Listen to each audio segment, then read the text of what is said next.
Graças a Deus, né, irmãos? Amém? Graças a Deus, nesta noite, amém? Por esse segundo dia do estudo, que nós passaremos então a chamar de estudo O Deus Verdadeiro, amém? Então esse é o nome dessa sequência de estudos que nós começamos na semana passada. Semana passada nós demos uma introdução, né, acerca desse estudo, e nós usamos aí o texto de Isaías, capítulo 1, né? O boi conhece o seu possuidor, e o jumento a manjedoura do seu dono, mas Israel não tem conhecimento, o meu povo não entende. Eu ressaltei, né, a necessidade que a igreja contemporânea tem de se dedicar a buscar conhecimento de Deus, e claro que conhecimento aqui está relacionado tanto ao conhecimento teórico como também à prática, né? O relacionamento experiencial com Deus, né? Então, nós temos uma crise de ambos, né?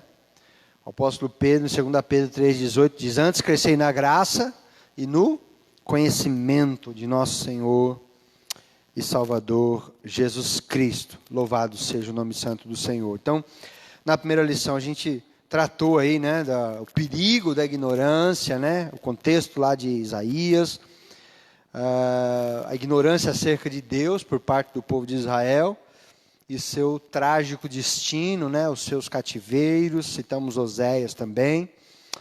Hoje, irmãos, eu disse que nós vamos tratar dos atributos de Deus, e cada terça é um atributo de Deus, mas nós estamos ainda nas bases. Nós precisamos ainda hoje fincar, né, mais algumas estacas importantes aí, nesse estudo, né, que, como eu disse, está intitulado O Deus Verdadeiro, amém? Temos aí o banner acerca disso, o Deus Verdadeiro, tá certo?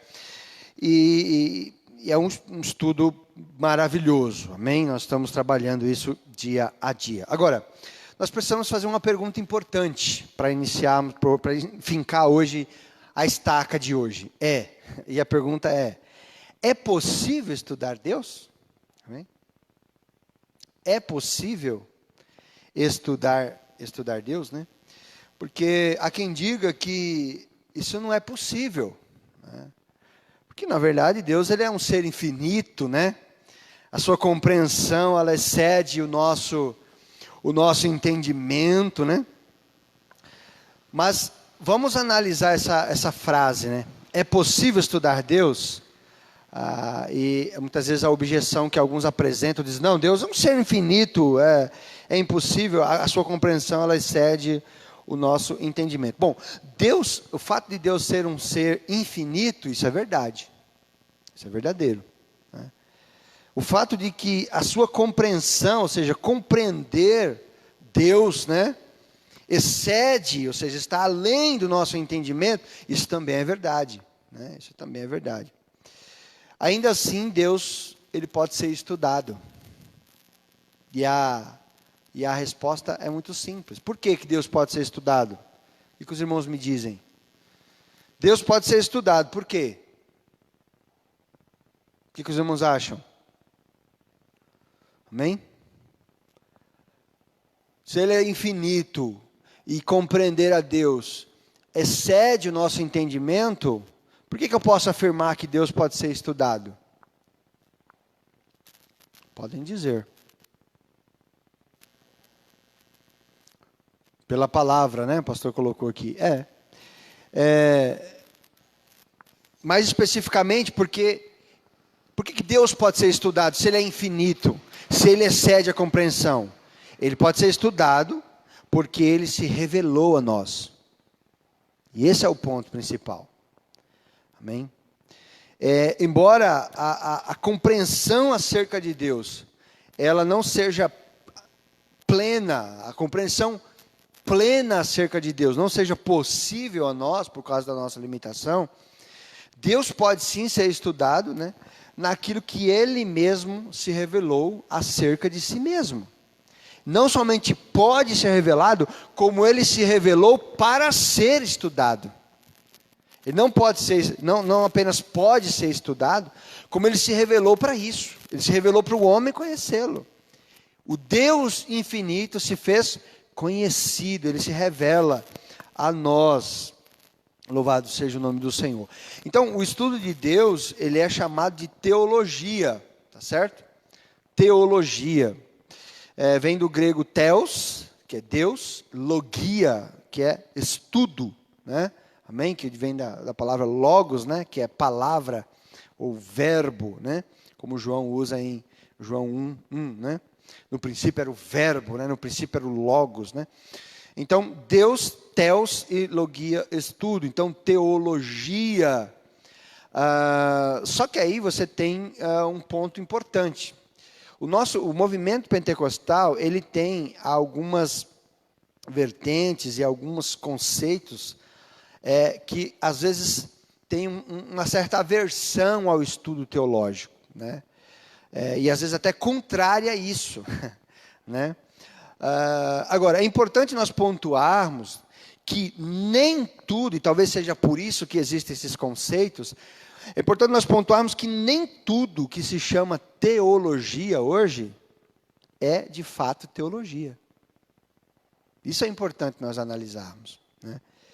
A verdadeira teologia, irmãos, e aí nós vamos destacar isso daqui durante todo esse processo, é o estudo de Deus, né, acerca de Deus e com base na revelação dada pelo próprio Deus. Não existe um estudo, a teologia baseada nas ciências humanas, nas ciências sociais. Porque o homem quer estudar Deus através da antropologia, através da sociologia, através da psicologia. Todas essas ciências são importantes, né? E tem o seu aspecto e o seu valor dentro da sociedade. Entretanto, muitas vezes elas ultrapassam uns certos limites, né? Onde a palavra de Deus, que também tem a sua antropologia, tem a sua psicologia, tem a sua sociologia, que são bíblicas, são ciências bíblicas, a antropologia bíblica, a psicologia bíblica, né, a sociologia bíblica, enfim, todo né, o processo baseado naquilo que a Bíblia apresenta. Quando essas ciências naturais e humanas, elas ultrapassam essa barreira, então nós ficamos com a Bíblia. Então ela tem o seu valor nos seus postulados, mas quando ela chega num ponto que ela ultrapassa aquilo que a Bíblia apresenta sobre aquele tema, nós ficamos com a Bíblia. Por isso que a antropologia, a sociologia, a psicologia, enfim, né, em suma, a teologia, ela tem partido do ponto da fonte confiável, que é a revelação de Deus, né? Nós vamos falar sobre revelação daqui a pouco, não somente a Bíblia, a revelação, mas especificamente, né, aquilo que Deus se revela acerca de si mesmo. Então, teologia de verdade não é teologia baseada em ciências humanas, estudo de Deus. Tem teologia umbandista, tem teologia católica romana, tem teologia protestante, tem teologia das religiões afro, tem teologias das religiões animistas, orientais. Tudo isso é teologia, porque você tem um conceito de Deus. Não é essa teologia que a gente tem que apresentar, né? Não é essa teologia que a gente entende como verdadeira teologia, no sentido da palavra, do significado, do conceito. A gente pode dizer que são teologias porque estudam deuses ou divindades cultuadas pela humanidade. Mas a verdadeira teologia, e é onde nós queremos pegar aqui, é o estudo de Deus, o Deus verdadeiro, acerca de Deus, o Deus verdadeiro, e baseado na revelação que Deus fez de si mesmo. A revelação que Deus nos deu de si mesmo. Isso é teologia. Amém? Porque se eu estudo é de Deus, eu não posso usar fontes extra revelação de Deus para falar de Deus. O homem não podia ter conhecido a Deus, chegado ao conhecimento de Deus, se Deus não se revelasse a ele. Impossível o homem conhecer a Deus sem essa revelação. Amém? Então, o estudo de Deus, que não leva em consideração a revelação do próprio Deus, não é teologia, tá certo? Então, por isso que talvez muitas pessoas tenham um certo estigma com base na teologia. Por quê? Porque não é teologia o que elas conhecem como teologia. Amém? Então, é o que nós queremos trabalhar aqui durante esse tema. A verdadeira teologia. Por isso que eu costumo sempre dizer, e isso é bem interessante, o maior curso de teologia, irmãos, porque às vezes as pessoas falam, eu queria fazer teologia, queria ir para um seminário, Irmãos, o maior curso de teologia é a escola bíblica dominical, né? E os cultos doutrinários, como esse que nós estamos tendo aqui de terça-feira. Esse é o maior curso de teologia. A maior escola do mundo é a escola bíblica dominical. Amém?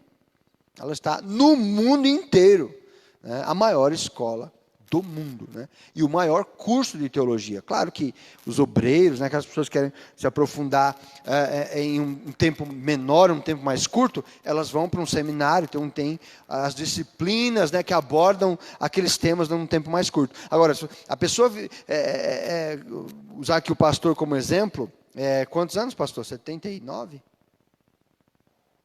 Quantos anos o senhor? 70? 79, está no 80º ano. Então, você caminhar na igreja, como o pastor Arnaldo, você vai para os seus 80 anos. A pessoa que caminha na igreja anos a fio, irmãos, dentro de uma boa estrutura educacional, uma boa escola dominical, uma estrutura de estudo como essa de terça-feira, ao longo da sua vida, ela se torna um expert na palavra de Deus, um grande teólogo, sem ter título de teologia, sem ter cargos. Isso são só questões formais e irrelevantes muitas vezes, né? E muitas vezes usados como meio de auto-vanglória, o que realmente é totalmente contrário ao Evangelho. Então, a pessoa cultivar esse período de estudo, de acompanhamento numa igreja onde tem uma boa estrutura educacional, ela é um teólogo e dos bons teólogos, porque o maior curso de teologia é a escola bíblica dominical. Amém? Então, nesse princípio do termo de teologia, o estudo de Deus, acerca de Deus e com base na revelação dada pelo próprio Deus. Amém? Então, como Deus se revela ao homem? Se Deus, então, se revela ao homem, e ele se revela, como ele se revela? O termo revelar, de modo geral, ele quer dizer mostrar, né? Descobrir, fazer conhecido. Amém? Então, tudo que podemos saber sobre Deus, né, não provém de meras especulações, né? E nem consiste em teorias, amém? Mas sim que Deus mesmo, ele revela-se, ele mostra-se, né? Ele se faz conhecido, amém? Então esse é o termo revelar que nós estamos apresentando aqui. Esse é o termo, né, o significado do termo revelar nesse sentido, né? Porque no meio pentecostal tem aquela coisa, né? Revelação, né? Nós estamos falando aqui da revelação do próprio Deus em relação à sua palavra, tá certo? Amém? Então, o que nós podemos saber acerca de Deus não vem de especulações humanas, não vem de experiências de laboratório, embora que isso, obviamente não estou falando que isso não é bom, isso é válido. A verdadeira ciência trata com experiência, com tentativa e erro, com a questão do experimento e o teste do tempo e das probabilidades. Essa é a verdadeira ciência, né? Infelizmente nós temos aí, né, o falso conceito de ciência hoje na nossa mídia, na nossa política, né? Então não é comprovado pela ciência, não é aprovado pela ciência, quando na verdade o que eles chamam de ciência não é nada de ciência, é só uma narrativa, né, que querem se aplicar muitas vezes em relação a isso. Mas isso é uma outra questão. Amém? A verdadeira ciência, ela foi criada por Deus. Ela está baseada no experimento, na experiência, no tempo. Então são esses pontos: a experiência, né, os testes e o tempo. Então esses fatores são fundamentais para a ciência. Amém?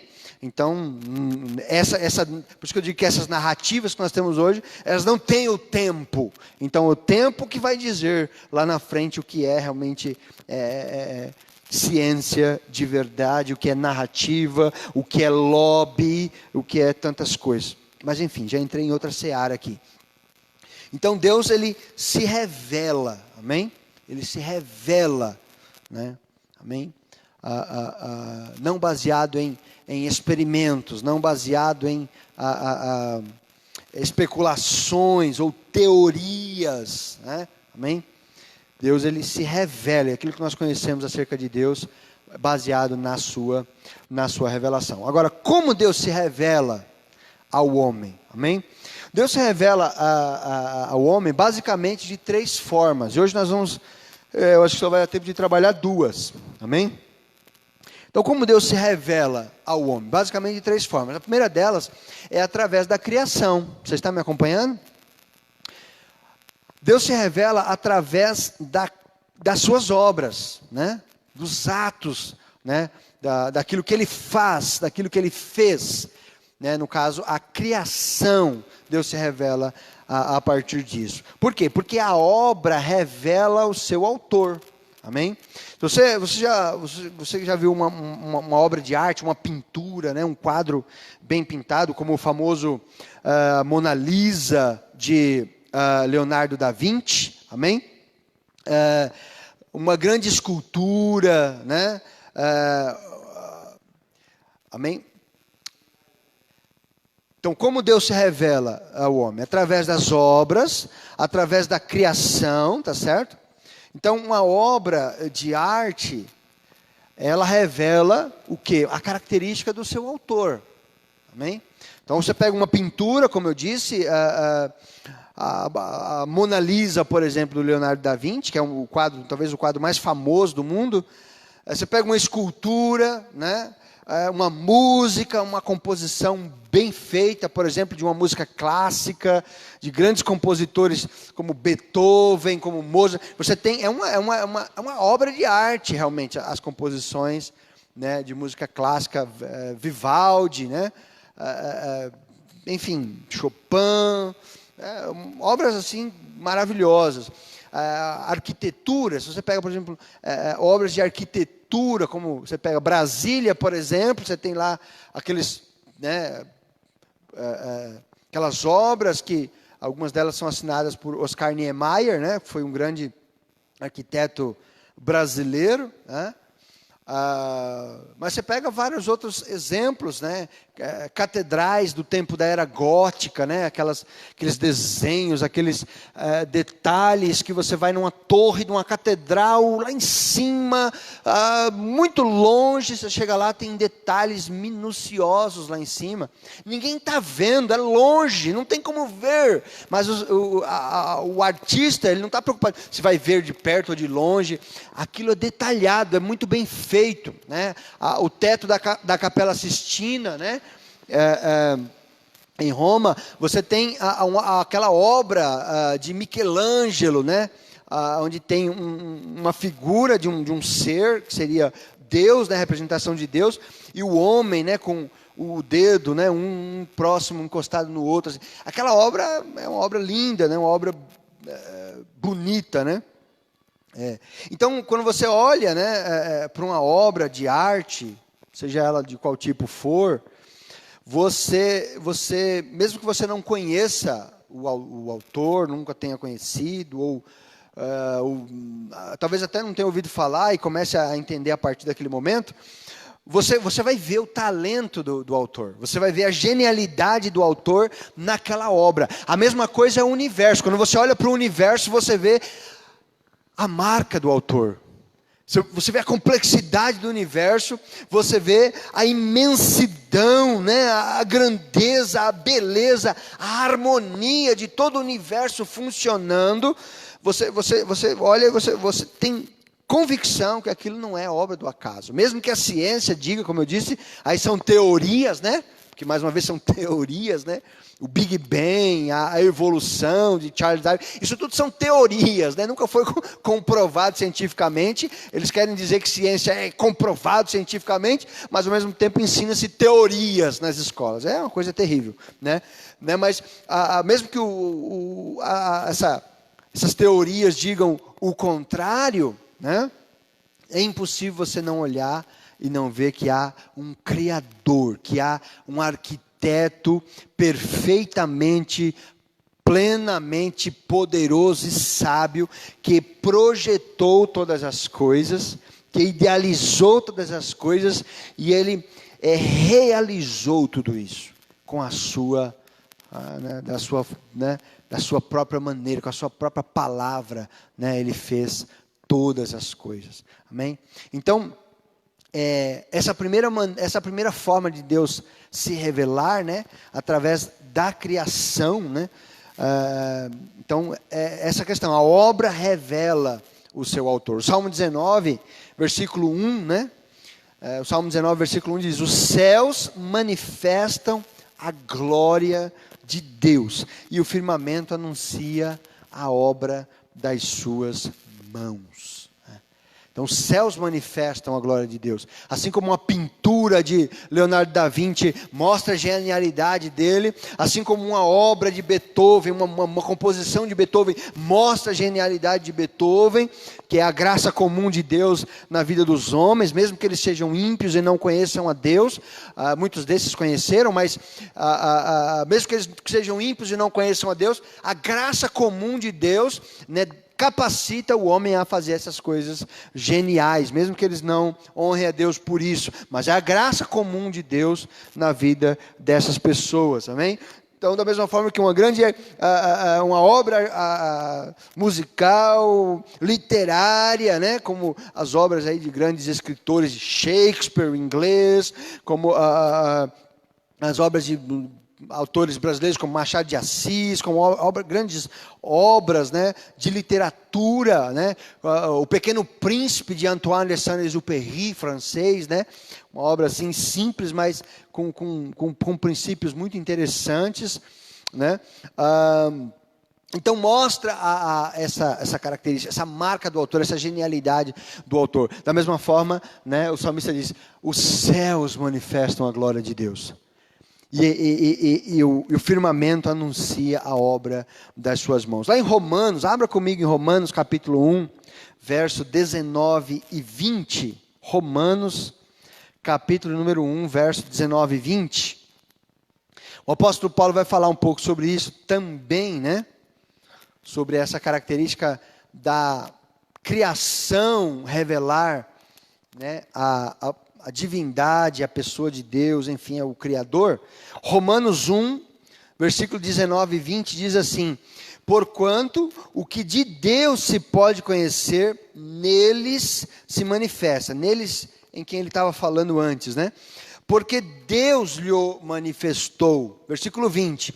Porque as suas coisas invisíveis, desde a criação do mundo, tanto o seu eterno poder como a sua divindade se entendem e claramente se veem pelas coisas que estão criadas, para que eles fiquem inexcusáveis, né?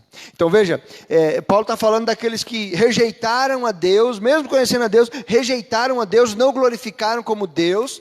Aí ele diz: porque o que de Deus se pode conhecer, né, nele se manifesta, porque Deus lhe o manifestou. Porque as suas coisas invisíveis, desde a criação do mundo, tanto o seu eterno poder como a sua divindade, se entendem e claramente se veem pelas coisas que estão criadas, ou seja, pelas coisas que foram criadas, para que eles fiquem inexcusáveis. Eles não têm como dizer assim: eu não sabia, Senhor. Eles negaram a Deus. O Paulo está falando da raça humana aqui, né? De todos os homens, né? Que não serão salvos, que nunca chegarão ao conhecimento da verdade, nunca serão remidos por Cristo, ou rejeitaram a Cristo.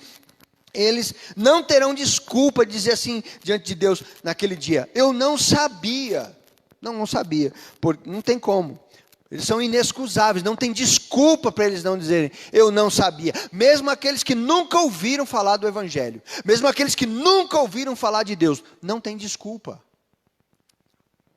Por quê? Porque as coisas invisíveis, tanto o seu eterno poder como a sua divindade, se entendem e claramente se veem pelas coisas que estão criadas, Paulo diz.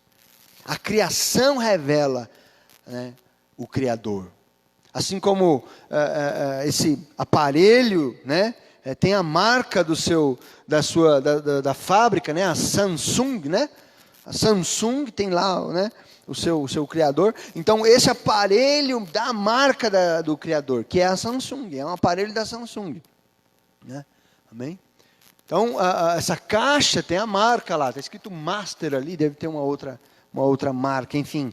Né? Então, esse carro, né, que está aí na frente, tem a marca do seu fabricante, é a Fiat, o nome dele é Palio e a fábrica dele é a Fiat. Então tem a marca. Da mesma forma, Paulo está falando, a criação tem a marca do Criador. As coisas invisíveis, tanto o seu eterno poder como a sua divindade, se entendem, se veem, se percebem claramente por meio das coisas que foram criadas. Amém? É claro que a gente vai dizer assim, mas o julgamento de Deus naquele dia, como vai ser? Vai ser baseado na revelação que cada um recebeu. Aquele que só recebeu a revelação da criação, ele vai ser julgado baseado nessa revelação. E aquele que recebeu a revelação da Escritura vai ser vai ser julgado com base na revelação da Escritura. Tudo bem até aqui, irmãos? Alguma pergunta em relação a isso? Pode falar, pastor. Isso. Para o seu Deus. Perfeito. O pastor Arnaldo citou o Deuteronômio 29, porque nós estamos falando que Deus se revela, né? Então, como nós podemos conhecer a Deus? A partir daquilo que Ele se revelou a nós. Amém? Aquilo que Ele não revelou, não é possível conhecer. Amém? Aquilo que Ele não revelou, Ele não revelou. Então, Deuteronômio 29 diz isso. As coisas reveladas são para vós e vossos filhos para sempre. E as encobertas são para o Senhor, seu Deus. Aquilo que Ele não quis revelar, Ele não quis revelar. Amém? E o homem só pode conhecer a partir da revelação de Deus. Amém, amados? Então, ainda dentro desse ponto de que Deus se revela através das suas obras, né, ou seja, da criação, outro ponto é a vida, né, que faz parte da criação. A vida testifica acerca do Deus Criador. O que é a vida? A vida é algo maravilhoso, é uma coisa maravilhosa. Sim ou não? A vida não é algo maravilhoso? A vida humana, a gente está falando de seres humanos aqui, a vida animal e a vida vegetal. Quer dizer, são vidas diferentes, mas são vida. Em cuja ausência você tem o quê? A morte, né? Mas a vida é uma coisa maravilhosa, uma coisa gloriosa. Então você vê as milhares de espécies vegetais, por exemplo, desde as minúsculas, né, e frágeis ervas até aquelas centenárias árvores, né, frondosas e resistentes, aqueles carvalhos, né, aquelas sequoias, né, aquelas árvores gigantes que tem na Amazônia, nos Estados Unidos, em lugares aí, árvores enormes, né, muito altas, com mais de 100 metros de altura, né, e largas e grossas, com mais de 100 anos de idade, né, árvores enormes. Então, desde as mais tenras, das mais fininhas, a Bíblia diz que Salomão escreveu sobre tantas coisas, escreveu até sobre o lodo da parede, né? Então, essas pequenas formas de plantas, aquela planta que a mulher cultiva em casa, aqueles vasos de flor, aquelas orquídeas, aquilo é lindo, maravilhoso, desde aquelas coisas mais tenras, aquelas grandes árvores, quer dizer, isso, a forma com que elas nascem, com que elas crescem, com que elas florescem, com que elas frutificam, com que elas se reproduzem, isso revela a autoria consciente de quem lhes deu origem. Tem alguém que formulou tudo isso, fez, isso não é obra do acaso, não pode ser. Não tem como. Não é que não pode ser, porque eu quero que não seja, ou porque eu não tenho condições de entender que não seja. É porque realmente não podem, não pode ter, né? Não pode ser obra do acaso. Amém? Da mesma maneira, os animais, né? Desde uma microscópica larva até os gigantes vertebrados, né? Pensa numa girafa, por exemplo. O pescoço daquela girafa. Se um ser humano tivesse um pescoço do tamanho da girafa, a hora que ele respirasse, quebrava o pescoço. A estrutura da girafa é pensada para o corpo da girafa. Aquele pescoço dela. Então, todos os meios, a abelha, né, aquele inseto pequeno, é dito que aerodinamicamente, ou seja, as forças que regem a questão do voo, a questão aerodinâmica, né, as forças que regem um objeto voar, que é o que se usa para se fazer aviões, aeronaves, que se analisa até essas forças aerodinâmicas nos pássaros, né, é dito, né, pelos cientistas de que a aerodinâmica de uma abelha seria impossível ela voar, mas ela voa. Ela voa. E ninguém sabe explicar por que ela voa.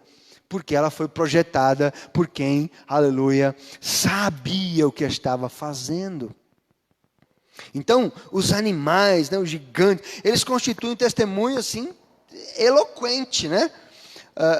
De que não vieram a existir por acaso. Alguém os criou. Alguém criou todas essas coisas. Todos esses animais. E o ser humano? O ser humano, ele destaca-se, né, como um caso à parte de tudo isso. Né? Além da maravilha que nós ressaltamos, né, dos vegetais, das plantas, dos animais, né, que nós falamos agora, né, o homem, ele evidencia de modo ainda mais elevado a existência de um ser supremo. O seu senso ético, né? Os seus conceitos de razão e de lógica.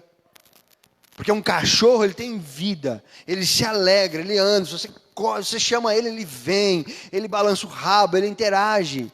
Mas ele não raciocina, ele não tem senso lógico, ele não tem senso ético. O ser humano tem, mais do que o cachorro. Mais do que aquela sequoia de 100 anos, de 100 metros de altura. Aquele carvalho gigantesco, né? A capacidade de modificar o ambiente. O homem, onde ele chega, ele modifica o ambiente. Ele pode tanto restaurar, edificar, organizar, cultivar, como ele também pode destruir, infelizmente, né? Fazendo aquilo que ele não foi feito para fazer, né? Mas quando ele quer, ele modifica o ambiente para melhor. Ele organiza, ele cultiva, ele organiza, ele ara a terra. Né, nós tivemos recentemente a questão da transposição do Rio São Francisco, lá a água que saiu de Minas Gerais, chegou lá no Rio Grande do Norte, 3.000 quilômetros de distância. Né? Quer dizer, o homem consegue fazer essas coisas, consegue organizar, isso já vem de bastante tempo, promessas, e vem, entra governo, sai governo, né? Mas o homem, quando ele quer, ele faz. Tem uma obra no canal do Panamá, chama-se o Canal do Panamá. É uma obra que eles fizeram na América Central. Ali, o Panamá é um país que fica na América Central, entre a América do Norte e a América do Sul. E ele faz o quê? Os navios que vêm da Europa para chegar no Pacífico, para eles não terem que dar uma volta na América do Sul, lá embaixo, depois da Argentina, lá embaixo, né? Por baixo do Brasil, né? e voltar para cima, eles fizeram um canal na América Central, no meio do Panamá, que liga o Oceano Atlântico ao Oceano Pacífico, e os navios passam por esse canal. É uma obra faraônica, uma obra extremamente... Tem vídeos no YouTube sobre isso, o Canal do Panamá. Né? Isso fez o quê? Fez com que os navios que vinham da Europa para o Pacífico atravessassem o Canal do Panamá, e tem uma fila, né? Eles faziam uma fila para poder passar ali. Tem outro canal, é o canal de Suez, que fica ali no norte da África. Recentemente teve um problema lá, que um navio encalhou no canal de Suez, travou todo mundo, um grande problema. São obras assim tremendas de infraestrutura. Então o homem tem essa capacidade, né, de adaptar, né, de modificar o ambiente. Ele tem a capacidade também de adaptar-se a situações adversas, né? O homem reclama de tudo. Reclama, se está chovendo, reclama, se está frio, reclama. Mas se ele não tiver determinada coisa, ele se adapta. Camarada que, né, a gente viu o filme, aquele filme O Náufrago, né, com o Tom Hanks, né, que um avião caiu. É uma história, acho que é uma história baseada numa história real, não sei. Não me lembro, né? E o avião cai no mar lá e ele sobrevive. Acho que todos os outros morrem lá, ele sobrevive, só ele sobrevive. E ele fica numa ilha lá vários anos naquela ilha. Cresce a barba dele, ele cria um personagem para ele se relacionar, que é uma bola, né? Bola de vôlei, que ele chama de Wilson, que é a marca, né, da bola. Quer dizer, ele se adapta àquela situação. Ele não tem como fazer, ele não tem como sair dali. Ele não tem como mudar aquela situação. Ele era um empresário rico, era um dos diretores da FedEx, né, que é uma empresa americana de entregas, como os Correios nossos aqui, né. Rico, cheio de recursos. Agora ele está numa ilha, ele tem que se adaptar, ele tem que aprender a sobreviver, comer coisas da floresta, captar água da chuva para beber. Ele tem que se adaptar. Ele ficou anos lá, não sei, ou meses ou anos lá, né? E conseguiu sobreviver. Depois ele foi resgatado, voltou. Acho que a mulher dele já tinha até casado com outro homem lá. Mas ele se adaptou, sobreviveu. Então a capacidade humana de se lidar com uma situação dessa, né? Isso vê como o ser humano ele é uma obra realmente extremamente complexa, extremamente inteligente, né? E usa muitas vezes essa inteligência para o mal, mas é uma coisa maravilhosa, amém? Então, o exercício da vontade, a disposição inata para prestar culto, né? O homem tem essa disposição, ele traz de nascimento, de prestar culto. Se você vai numa civilização, por mais afastada que ela esteja, sem conhecimento do mundo exterior, você chega lá, tem um altar lá. Como é que ela sabia que existe uma divindade? Como é que ela criou? Ela está adorando o rio, está adorando a árvore, está adorando o javali da floresta, lá, o sol, a lua. Ele tem essa capacidade dele, ele precisa adorar alguma coisa. Ele sabe que ele tem que adorar algo, uma divindade. Por isso que Paulo diz que tanto as coisas invisíveis, tanto o eterno poder de Deus, como a sua divindade, claramente se veem pelas coisas que foram criadas. Mas que o homem olhe para a lua, olhe para o rio, olhe para a lua, olhe para o rio, olhe para a lua, olhe para o rio, e fala assim: acho que foi a lua que criou o rio. O sol criou o mar. A lua criou o rio, estou exemplificando aqui. Ele faz associações, mas tem que ter um ser, tem que ter alguma coisa que criou, um Deus supremo que fez essas coisas. Essa capacidade inata é a marca do Criador, é a marca, né, daquele que criou, né, esse homem. Então esses são elementos que revelam aí a existência inequívoca de um supremo Criador. Amém?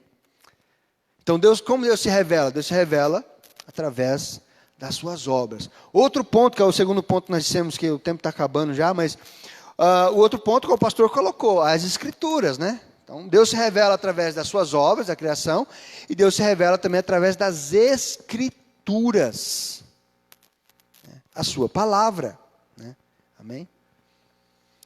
E vocês já notaram que, quando você começa a ler a Bíblia, em Gênesis, no capítulo 1, ele não diz assim: olha, existe um Deus supremo, um Deus que é soberano. A Bíblia não começa a explicar a existência de Deus. Ela não começa a querer argumentar, né, para convencer você de que Deus existe. Não, a Bíblia, ela já parte do pressuposto que Deus existe e pronto, não tem questionamento. Ela já começa dizendo: no princípio, criou Deus os céus e a terra. Pronto, não tem explicação para você e para mim. Por quê? Porque não há dúvida, a Bíblia não leva em questão, não há dúvida, não há voga aqui em relação à existência de Deus ou não. Ela simplesmente apresenta, no princípio, criou Deus os céus e a terra. Já parte do pressuposto que Deus existe, pronto, acabou. É a revelação do próprio Deus. Não tem que ficar explicando para mim, para você, para ninguém, né? Porque a revelação das Escrituras é se na criação você tinha já uma noção que Paulo fala, né?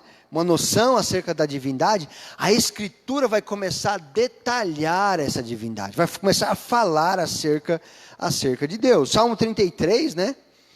Versículo 6, ele vai falar sobre justamente essa questão que nós falamos, da criação. Não vai ficar explicando, né, a existência de Deus, mas ele diz assim: pela palavra do Senhor foram feitos os céus, e todo o exército deles, pelo Espírito da sua boca. Ponto. Não tem explicação a mais do que isso. Ele falou, 33, 9 dos Salmos. Ele falou e tudo se fez. Mandou e logo tudo apareceu. Aleluia. Hebreus capítulo 11, versículo 3, diz: pela fé entendemos que os mundos, pela palavra de Deus, foram criados, de maneira que aquilo que se vê, não foi feito do que é aparente. Porque ele trouxe do nada, ele criou, trouxe a existência do nada, trouxe a existência as coisas que não existiam. Haja luz, e houve luz. Amém? Então, a revelação acerca de Deus, a existência, a Bíblia Sagrada, a revelação da Bíblia, né, ela traz a existência de Deus como um fato inquestionável. Né? A falar sobre Deus, a Bíblia o faz com o intuito de...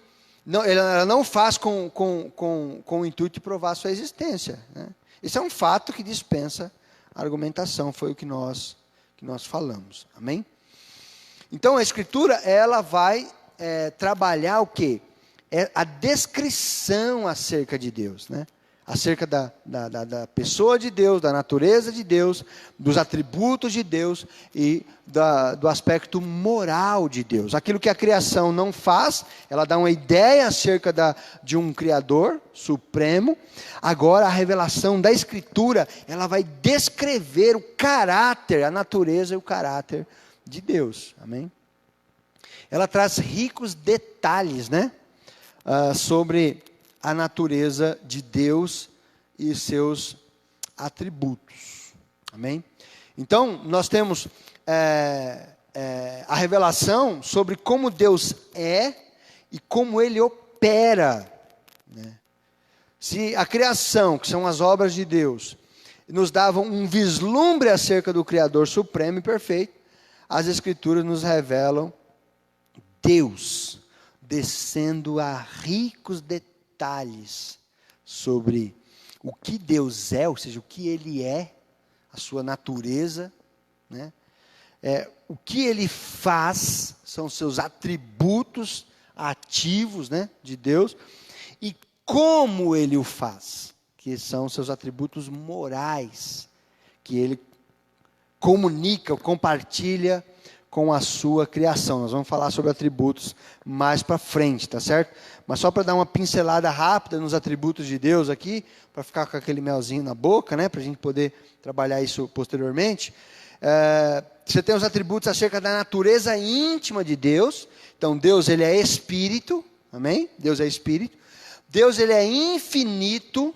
E aí você tem dois aspectos aqui. Quanto ao espaço, Deus é imenso. Veja que esses são atributos. Quanto ao espaço, Deus é imenso. O que quer dizer imenso? Imensurável, ou seja, não pode ser medido. Às vezes a gente usa essa palavra erradamente, né? Diz assim, nossa, ali tinha um cachorro imenso. Não, não é imenso, ele tem como medir, né? Tinha o quê? Tinha 1 metro, tinha 50 centímetros, ele tinha como medir. Agora, Deus não tem como medir, ele é imenso, entendem? Em que nós estamos falando? Né? Amém? Então, Ele é Espírito, Ele é infinito, então quanto ao espaço Ele é imenso, e quanto ao tempo Ele é eterno. Então Ele é infinito. Tanto com relação ao espaço, não se tem medição, né, não tem como medir, E quanto ao tempo, ele é eterno, não tem como, ele é infinito também nesse sentido. E Deus é único, né? Deus é único. Então, esses são atributos que revelam a natureza íntima de Deus. Os atributos ativos de Deus, né, é a relação de Deus com o universo. Deus, ele é onipotente, ou seja, pode todas as coisas. Nós vamos trabalhar esses atributos mais para frente, cada terça um atributo diferente. Vamos explorar bastante esses atributos. Então, ele é onipotente, ou seja, ele pode fazer todas as coisas. Ele é onisciente, ele sabe de todas as coisas, né? Ele é onipresente, ele está em todos os lugares ao mesmo tempo, amém? Ele é sábio, né? Amém? Ele age sempre com sabedoria, né? Deus nunca é tolo. E os atributos morais de Deus, né? Que é os atributos que ele então compartilha com as suas criaturas, são criaturas morais também. Então Deus é santo, Deus é justo, Deus é fiel, Deus é misericordioso, Deus é amor, Deus é bom. Amém? Então esses atributos aí, nós vamos falar mais para frente, ainda não vai ser na próxima aula. Por quê?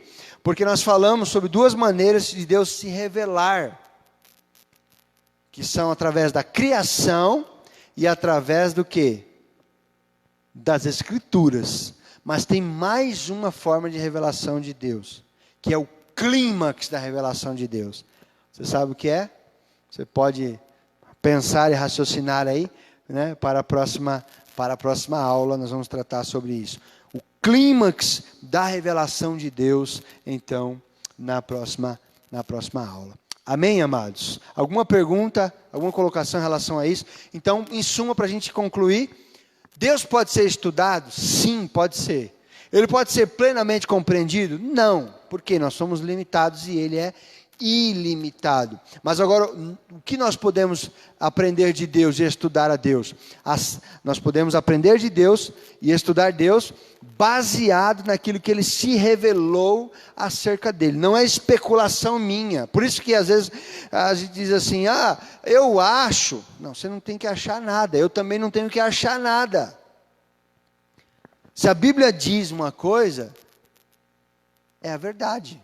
Se ela diz algo acerca de Deus ou acerca de qualquer outra situação que ela quer dizer, essa é a verdade que precisa ser aceita e pronto. Amém? São valores absolutos. A Bíblia é absoluta. Ela é suficiente, inerrante, inspirada por um Deus que é pleno, que é soberano, que é maravilhoso. Então eu não tenho que achar nada. Eu tenho que dizer o que Deus diz a respeito disso. Eu acho que o que a Bíblia diz acerca desse assunto? O que a Bíblia diz acerca daquele assunto? Isso é a verdade. Não é o que eu acho, não é o que eu penso. É o que a palavra de Deus diz acerca daquele assunto. Amém, amados? Bênção do Senhor Jesus. Vamos orar, vamos agradecer ao Senhor.